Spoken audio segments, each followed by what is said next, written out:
नमस्कार दोस्तों, एलपीयू के स्पेशल पॉडकास्ट में आपका स्वागत है। मैं हूं आपका होस्ट नदीम अख्तर। आज हमारे साथ एक ख़ास मेहमान हैं डॉक्टर सिमरनजीत कालेर साहब। कालेर साहब, बहुत स्वागत है आपका पॉडकास्ट। धन्यवाद जी, थैंक यू। कालेर साहब का तारुफ ये है कि एक इंडिपेंडेंट फिल्म मेकर हैं, राइटर हैं और पार्ट टाइम मॉडल भी हैं, जो इनके शौक़ है। और आज बड़ी मुश्किल से तैयार हुए हैं हमारे साथ बातचीत करने के लिए। तो कालेर साहब, आप फिल्में भी बनाते हैं जी, मॉडलिंग भी करते हैं, किताबें भी लिखते हैं। जी। अगर मैं पूछूं तो कालेर साहब क्या है, आपका जो पहला प्यार क्या है? देखिए, सबसे पहला प्यार तो मेरा जो है वो है अध्यात्मक है। कोशिश करता हूँ कि जितना उससे मिलूँ, उसके पास चला जाऊँ, नज़दीक हो जाऊँ, उतना अच्छा है। ये मेरा पहला प्यार है। अच्छा, अध्यात्म में आपकी रुचि है या हमें नहीं मालूम था। जी। तो मतलब क्या आप सूफिज्म की तरफ कुछ इंक्लिनेशन है आपका? नहीं, मेरा सूफिज़्म तो नहीं, मैं कहूँगा। देखिए, सभी जगहें, सभी रास्ते एक ही जगह जाते हैं। वो जो एक जगह है ना? तो जैसे रूमी ने कहा था, जी। Between the truth and lie there is a beautiful garden, I will meet you there. तो वो बीच वाला जो गार्डन है ना, वो उसमें मैं ज़्यादा रुचि रखता हूँ। वो तो प्यार वहाँ भी प्यार ही है, अध्यात्म भी बस भगवान से जो निकटता जो। प्यार ही है, प्यार मोहब्बत यही है। अच्छा, मैं आपकी फिल्म की जर्नी के बारे में हमारे दर्शक जानना चाह रहे हैं कि मतलब मुझे याद है आपने एक दफ़ा बताया था कि शुरुआत में आप पत्रकार थे, शायद इंडियन एक्सप्रेस में आपसे आप जुड़े हुए थे। तो मतलब कैसे हुआ वो पत्रकारिता से इधर फिल्म में आना, ये कैसे हुआ? देखिए, बचपन से फौजी बनना चाहता था, आर्मी में जाना चाहता था, देश के लिए कुछ करना चाहता था। इसलिए क्योंकि मैंने माहौल ऐसा देखा था, मेरे फादर कवि हैं, तो हमारे घर में कवियों की महफिल लगी रहती थी। देशभक्ति की जो है कविताएं चलती रहती थी, सोसाइटी के लिए कविताएं चलती रहती थी, तो हम वो सुनते रहते थे। तो वो जो इंस्पिरेशन हमें मिली देश के लिए कुछ करने की, तो फौज में तो भर्ती नहीं हो पाए। एंट्रेंस टेस्ट 2-3 बार दिया, क्लियर थे को मैथ में काफ़ी वीक थे, अच्छा, तो सीडीएस नहीं कर। भाई साहब, तो मैं इसमें आपको रोक रहा हूँ। मतलब मैं अपने बारे में बता दूँ कि मैंने 96 में इंडियन नेवी ज्वाइन किया, अरे वाह, +2 के बाद एज ए मेरीन सेलर, और फिर मैं ट्रेनिंग से वापस आ गया। कमाल है जी। ठीक है, फिर जब ग्रेजुएशन हो गई तो मुझे भी भूत सवार हो गया कि भाई मुझे अब जो है डिफेंस फोर्स में जाना है। तो मैंने सीडीएस का फॉर्म भरा, लेकिन इंटरमीडिएट हमारा साइंस से था और ग्रेजुएशन भी हमारा आर्ट्स में हो गया था। तो मैं एयरफोर्स और नेवी के लिए एलिजिबल नहीं था, सिर्फ आर्मी के लिए था। तो 3 बार मैंने यूपीएससी क्लियर करा, 3 बार सीडीएस में एसएसबी फेस किया इलाहाबाद में। फिर तो आप खुशकिस्मत हैं कि आपने। आप तो हर बार कमांडिंग अफसर यही पूछता था, do you have it in you? मैं कहता yes sir, I have, but give me a chance. तो बड़ा अच्छा लगा कि आपका भी एक पैशन रहा है। तो फिर सोचा चलो देश की सरहद पे नहीं कुछ कर सकते, देश के अंदर रह के कुछ कर देते हैं। तो पत्रकारिता की पढ़ाई कर ली। पत्रकारिता की पढ़ाई कर ली तो बाद में पता चला कि यहाँ पे गेट कीपिंग बहुत है, एजेंडा सेटिंग बहुत है, तो उनके हिसाब से चलना पड़ेगा। फिर भी थोड़ा सा मन में रह गया, एक कवि है, अगर वो कविता अपनी कविता नहीं कह पाया तो क्या बात है। वो फिर इंडिपेंडेंट फिल्म मेकर बन गए, डॉक्यूमेंट्री। ये कैसे शिफ्ट किया आपने जर्नलिज्म से फिल्म मेकिंग, शिफ्टिंग कैसे हुई? शिफ्टिंग एक इंसिडेंस ऐसा था कि मॉर्निंग मीटिंग थी, उसमें मुझे कहा गया कि एक पॉजिटिव स्टोरी करो। तो मैंने कहा जी मैं दोनों एस्पेक्ट दिखा दूंगा, अकेली पॉजिटिव स्टोरी नहीं करता मैं जी। तो एडिटर को बुरा लग गया।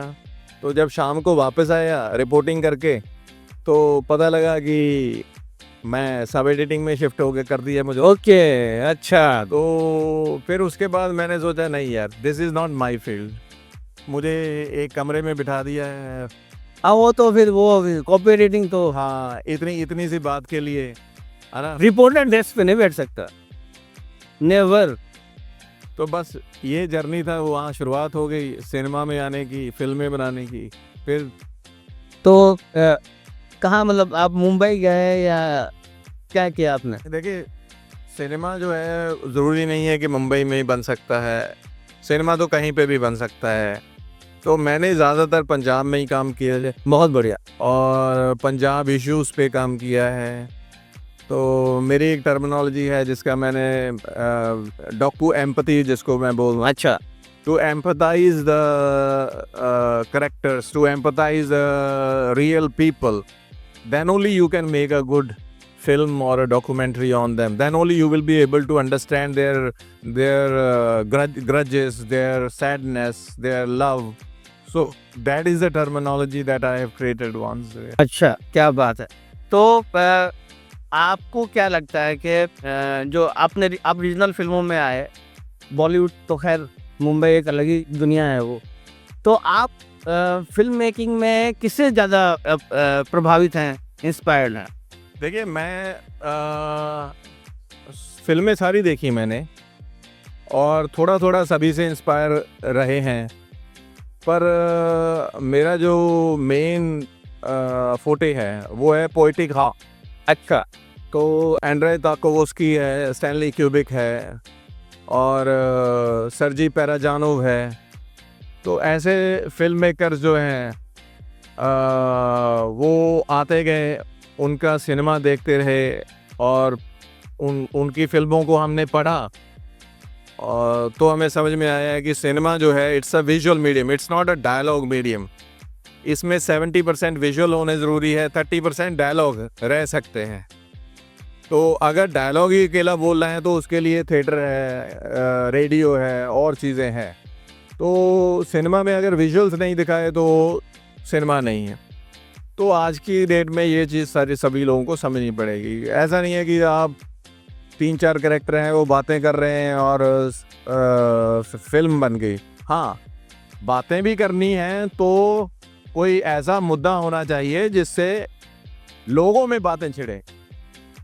जनता से कनेक्ट कैसे करें, ऐसे कनेक्ट, ये बड़ा इम्पोर्टेंट है, बहुत इम्पोर्टेंट। अच्छा, एक चीज़ मैं जानना चाहता था कि जो भारतीय सिनेमा है, इसको आप मतलब बॉलीवुड जितने रीजनल सिनेमा सबको मिला के, हालांकि सबके अलग अलग कैरेक्टरिस्टिक है, जो भारतीय सिनेमा एक ओवरऑल है और जो वेस्ट का सिनेमा है उसमें आपकी नज़र में क्या डिफरेंस है, क्या अंतर देखते हैं आप? देखिए, भारतीय सिनेमा, मैं यहाँ पे थोड़ा सा कठोर शब्द यूज़ करना चाहूँगा कि भारत हमेशा से भूखा रहा है।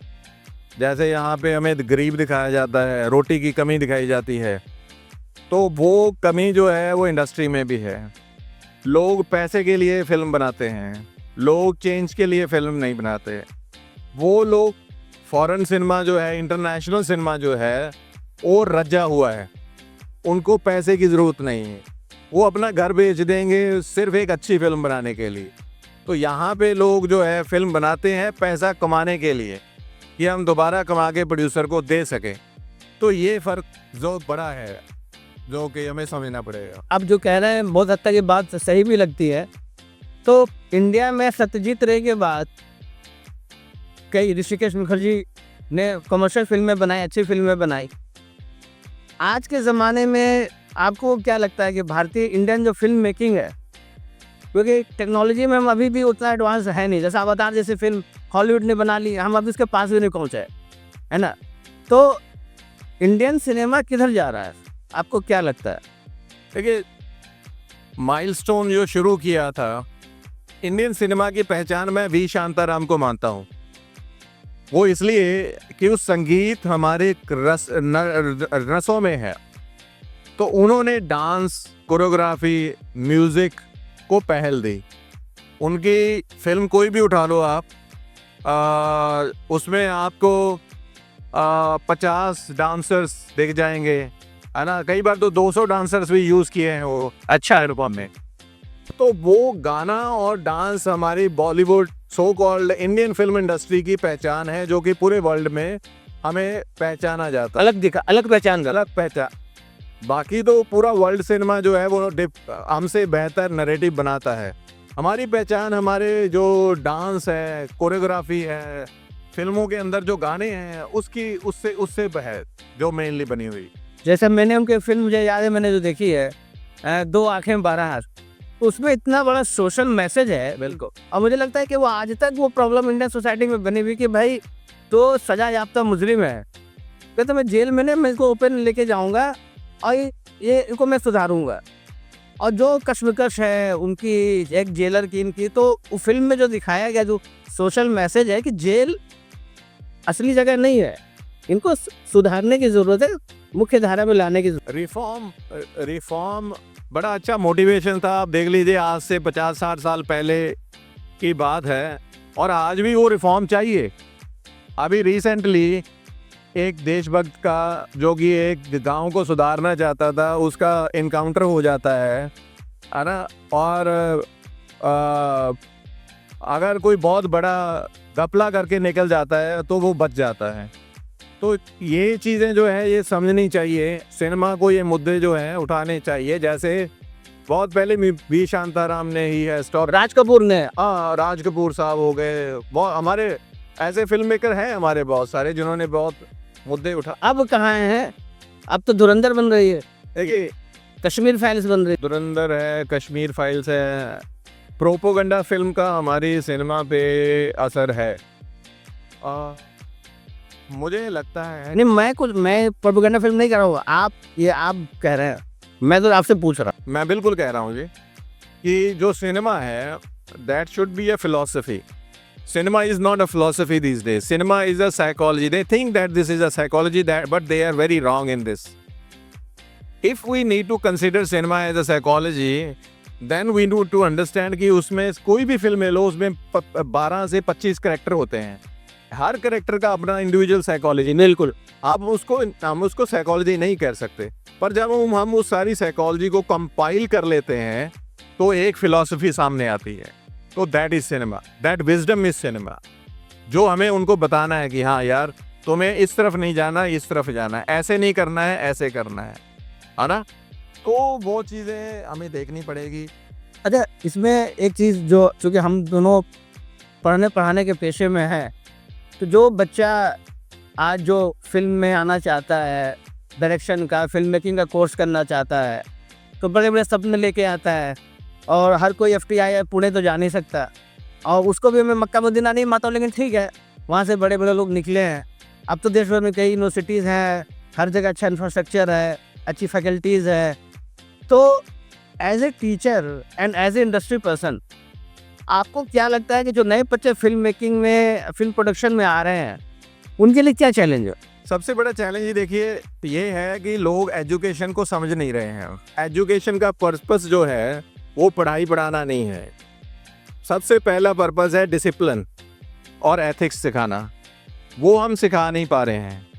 अगर हम जो मेजर पर्पस है डिसिप्लिन और एथिक्स, अगर हम वही नहीं सिखा पा रहे हैं तो बाकी एजुकेशन दे के हम बंदर के हाथ में कुल्हाड़ी दे रहे हैं, वो पता नहीं कहाँ पे चला देगा वो। तो पहले तो उसको डिसिप्लिन में रहना है, उसके पास एक वेपन है कि मैं सिनेमा का स्टूडेंट हूँ, मेरे पास ये वेपन है, इससे सोसाइटी चेंज होती है। तो उसको समझ होनी चाहिए कि वो वेपन मैंने यूज़ कैसे करना है।